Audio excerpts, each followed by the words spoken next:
यह संदेश परमेश्वर के जन भाई डॉल्टन ब्रूस की तरफ से 1 मई 2020 को बेथेल परमेश्वर का घर ट्रिनिडाड वेस्ट इंडीज में प्रचार किया गया। इस संदेश का शीर्षक है, परमेश्वर के बच्चों, क्या हम उसके महामारियों और न्याय के विरुद्ध सुरक्षित हैं?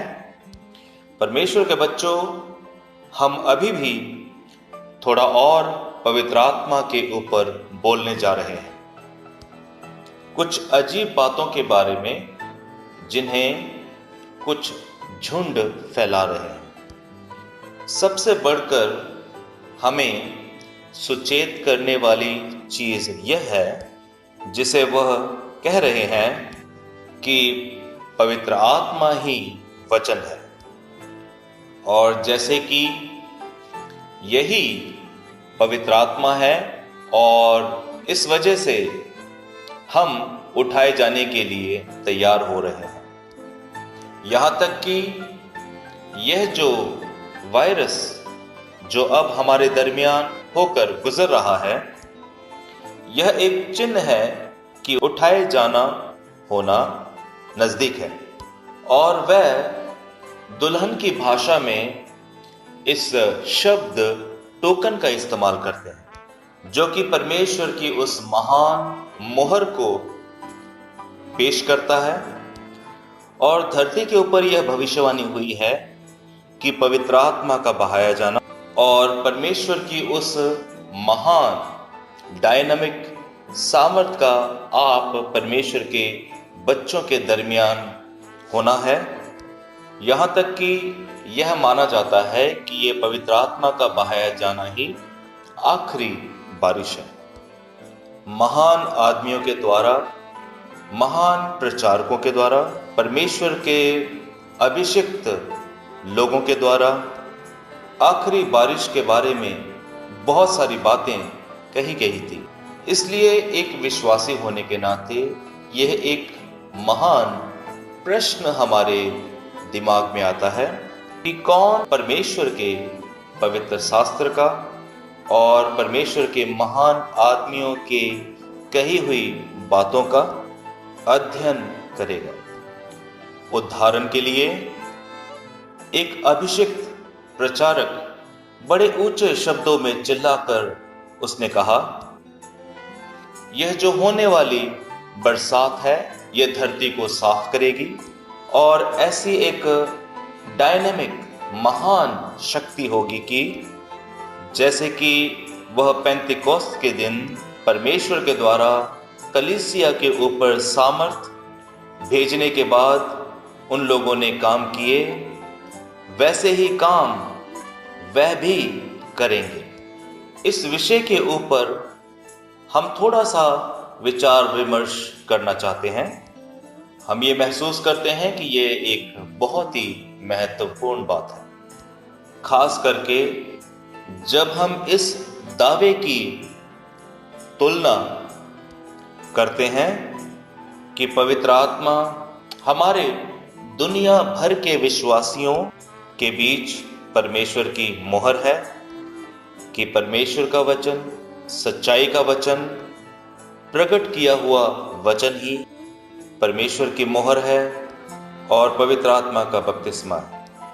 क्यों ये बहुत अहम प्रश्न लाया गया, जबकि यह तुलना की गई कि किस तरीके से पेंतिकोस्त के दिन में उन लोगों ने परमेश्वर की मोहर को प्राप्त किया, और यह हमारे प्रभु यीशु के द्वारा दिव्य प्रकाशन के द्वारा वह यह था कि वचन को सबसे पहले प्राप्त करना, और उसने अपने उठाए जाने के समय में उन लोगों से कहा कि आप यरूशलेम में ठहरे रहें जब तक आप लोग ऊपर से सामर्थ को हासिल ना कर लो, और उसके बाद तुम मेरे गवाह ठहरोगे। हम विश्वासी आपका एक हिस्सा हो सकते हैं आपके बड़े समूह का, बड़े आदमियों का, जो बहुत ज़्यादा सफल या बाइबल की बहुत ज़्यादा जो ज्ञान रखने वाले हैं, और कई और अभिषिक्त बयानों का, हम यहाँ दूर से ही उन्हें देख सकते हैं और समझ सकते हैं कि पहले वचन आया और वचन को स्वीकार किया गया था और उस पर विश्वास किया गया। फिर चेलों को ऊपर उस मकान में जाना पड़ा और तब तक उन्हें इंतजार करना पड़ा जब तक कि उनके ऊपर परमेश्वर की आत्मा का बहाया जाना, परमेश्वर की सामर्थ, परमेश्वर की मोहर जब नहीं लग गई, तब वह परमेश्वर की महान शक्ति के साथ बाहर गए और बहुत सारे लोगों को पवित्र आत्मा का बपतिस्मा दिया और परमेश्वर की मोहर लगाई गई। और प्रेरित पौल भी उसमें शामिल था, जो दमस्कस के मार्ग पर उस आग के खंबे से मिला था और उसे नीचे उस महान चेले के पास में भेजा गया और फिर उसने उसके लिए प्रार्थना की और उसकी आंखें ठीक हो गई और पौलुस ने पवित्र आत्मा को हासिल किया जब उसने प्रभु यीशु मसीह को स्वीकार किया और खुद को समर्पण किया। हम अपने विश्वास की और अपने समझ की संसार भर में जो हमारी ही तरह विश्वास करते हैं, उन महान आदमियों के मशहूर विचारों के साथ तुलना करने की कोशिश कर रहे हैं जो बाहर प्रचार किए जा रहे हैं। और ऐसी शिक्षाएं अंतर्राष्ट्रीय स्थान में सारे लोगों के पास गई जो एक ही झुंड से संबंधित हो या एक ही शिक्षाओं पर विश्वास करते हों। और कई लोग आज उठाए जाने की ओर इंतजार कर रहे हैं इसी बात के आधार पर कि उनके पास पहले से ही परमेश्वर की मोहर है और यह परमेश्वर का वचन है जो उनके बीच में है। अब क्या यह विरोधनीय नहीं है जब इसकी तुलना पेंतिकोस्त के दिन के साथ की जाए, जब प्रभु यीशु मसीह के द्वारा वचन पहले आया और उसके बाद वह पेंतिकोस्त की ओर गए और पवित्र आत्मा को प्राप्त करने के लिए उन्होंने कई दिनों का इंतजार किया। और यह सिर्फ 120 लोगों के बीच ही नहीं घटित हुआ जो ऊपर के कमरे में गए थे, मगर हमने ये देखा इफिसियों के पहले अध्याय और उसके 13वें और 14वें वचन में देखा, जबकि वचन पहले आया और परमेश्वर के लोगों ने मनुष्य के पुत्र के दिव्य प्रकाशन को हासिल किया। परमेश्वर मनुष्य देह में छिपा हुआ और उसकी 13वां वचन यह कहता है, और उसी में तुम पर भी जब तुमने सत्य का वचन सुना जो तुम्हारे उद्धार का सुसमाचार है और जिस पर तुमने विश्वास किया, प्रतिज्ञा किया हुआ पवित्र आत्मा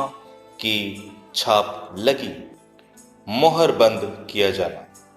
उनके मसीह को स्वीकार करने के बाद तब उसके बाद में उन विश्वासियों के ऊपर मोहर लगाई गई जब चेलों के द्वारा खुशखबरी बाहर जानी शुरू हुई। अब ऐसे शिक्षाओं को स्वीकार करने में हम गलत नहीं होना चाहते कि पहले वचन का हमारे प्राणों के अंदर आना बहुत जरूरी है और दूसरी बात उसके पीछे पीछे परमेश्वर की मोहर आती है। यह इस चीज का विरोध नहीं कर सकता है जो पेंतिकोस्त के दिन में घटित हुआ था। मुझे नहीं लगता कि यह उस प्रेरित पौल का खंडन करेगा कि हमारे विश्वास करने के बाद हमें मोहर लगाई गई, जो कि सिर्फ एक भुगतान है। और यहां तक कि परमेश्वर की मोहर सिर्फ एक भुगतान है। जैसे कि महान परमेश्वर के लोगों ने इस पर जोर दिया है कि यह एक पक्का सबूत था, और यह पक्का सबूत जो था वो छुटकारे से पहले था। हाँ, हमारे सारे हिस्से का भुगतान, जब तक कि हमारी वह सारी मलकियत जो हमारे लिए खरीदी गई है उसका पूरा भुगतान नहीं हो जाता। यह एक भुगतान होता है जब तक कि हम उस पूरे छुटकारे तक नहीं आ जाते हैं। क्या हम विश्वासी होने के नाते गलत हैं और दूसरे विश्वासी हमें पवित्र शास्त्र में यह दिखाना चाहें कि हम कहां पर गलत हैं, जहां पर कि हमें पवित्र आत्मा पर एक नए सिद्धांत को समझने की जरूरत पड़ी। और यह नया सिद्धांत यह कहता है कि परमेश्वर की मोहर तो हमारे पास पहले से ही है, एक वचन के रूप में पवित्र आत्मा का बहाया जाना, मगर हम पेंतेकोस्त की सामर्थ को असर में नहीं ला सकते। हम तो बस उठाए जाने वाले हैं। क्या हम सचमुच ही उठाए जाने वाले हैं और परमेश्वर के वादों को हमने नहीं देखा?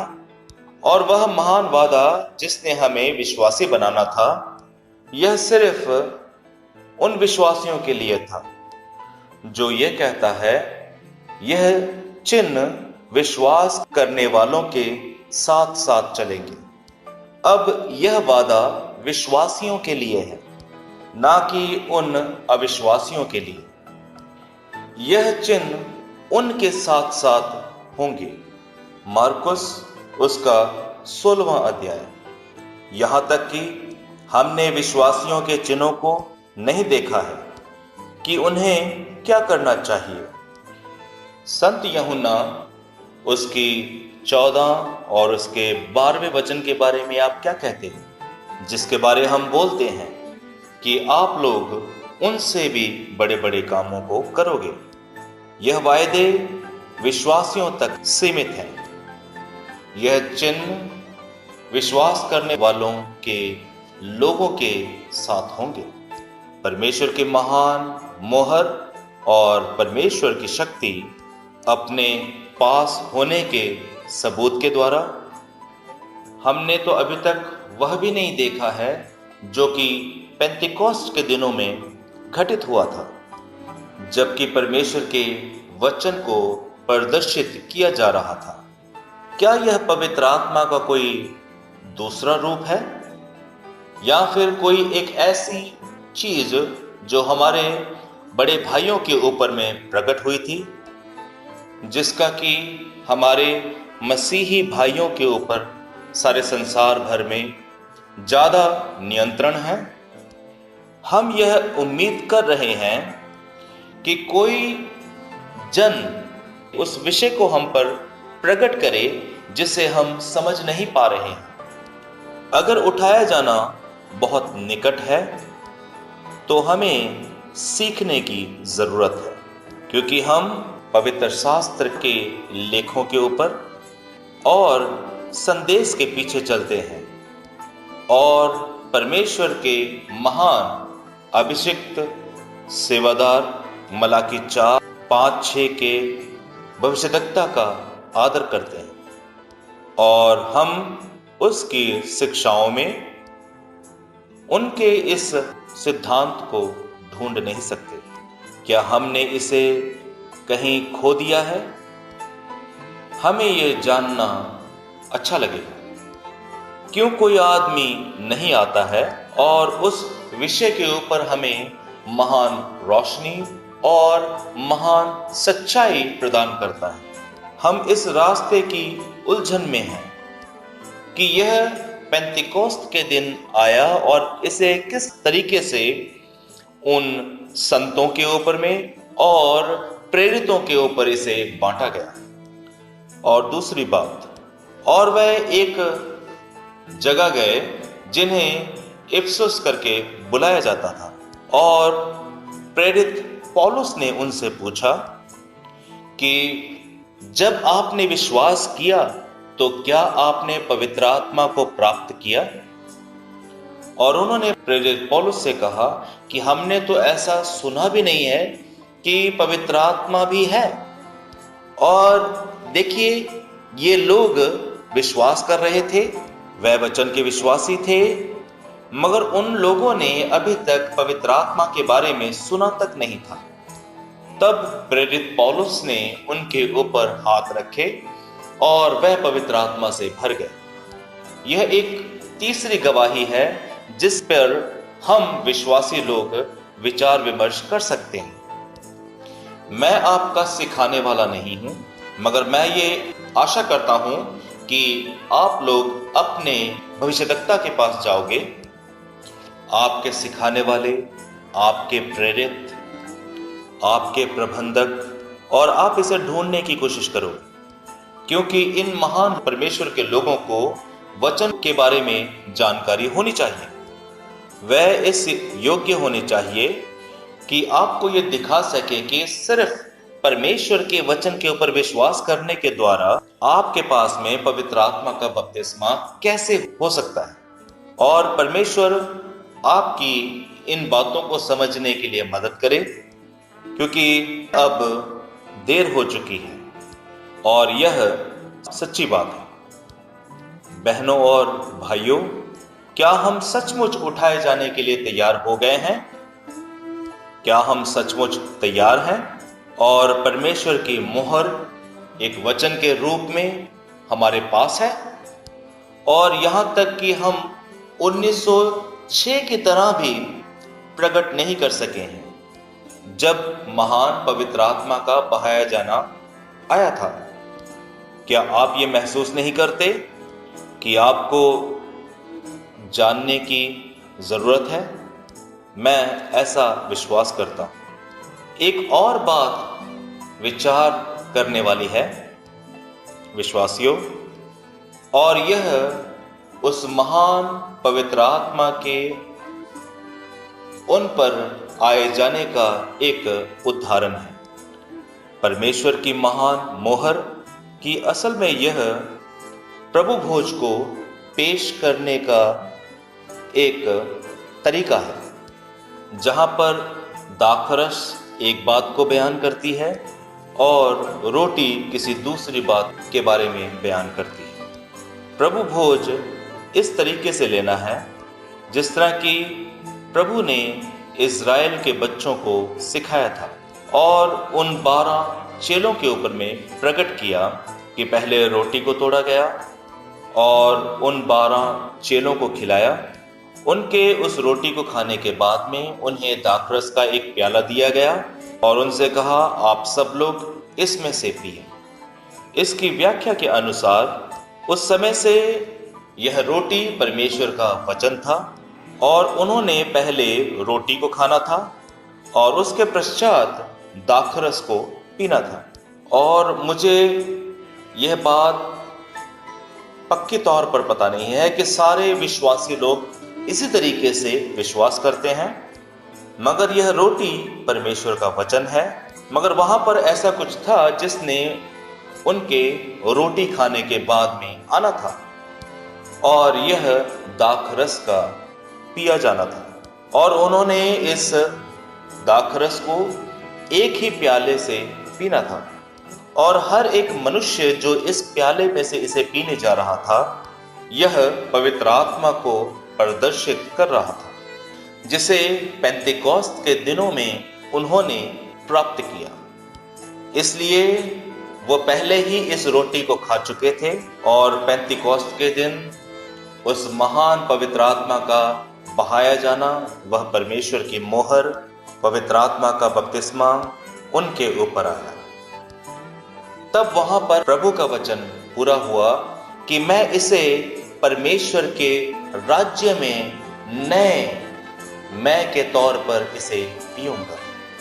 उसने प्रभु भोज के दाखरस को एक नए तरीके से पिया क्योंकि पवित्र आत्मा उनके ऊपर आ गया था। यह बात चेलों के साथ रही और यह रोटी परमेश्वर के वचन को दर्शाती है। मगर सिर्फ जब लोगों ने प्रभु के वचन के ऊपर में विश्वास किया, फिर उसके बाद में उन्होंने प्याले में से पिया। क्या हम इसका विरोध कर सकते हैं? हमें इसे करना नहीं चाहिए। होने पाए कि परमेश्वर हमें रोशनी और समझ दे कि हम सिर्फ परमेश्वर के वचन का विश्वास करें, जिस तरह की इसे हम किताब में देखते हैं। परमेश्वर आपको आशीष दे। विश्वासियों, आपका बहुत ही धन्यवाद। होने पाए कि हम इन बातों पर विचार करें। अगर हमारे पास में कोई और शिक्षा है, हम थोड़ी बहुत बात करेंगे, अगर आपके मन अभी भी खुले हैं तो, और तब तक जब तक कि आपकी समझ खुल नहीं जाती। मैं उम्मीद करता हूं कि आप लोग मेरी निंदा करने के लिए तैयार नहीं हो, क्योंकि मैंने सिर्फ पवित्र शास्त्र के वचनों को पेश किया है। होने पाए कि परमेश्वर आपको बहुतायत से आशीष प्रदान करे। आमीन।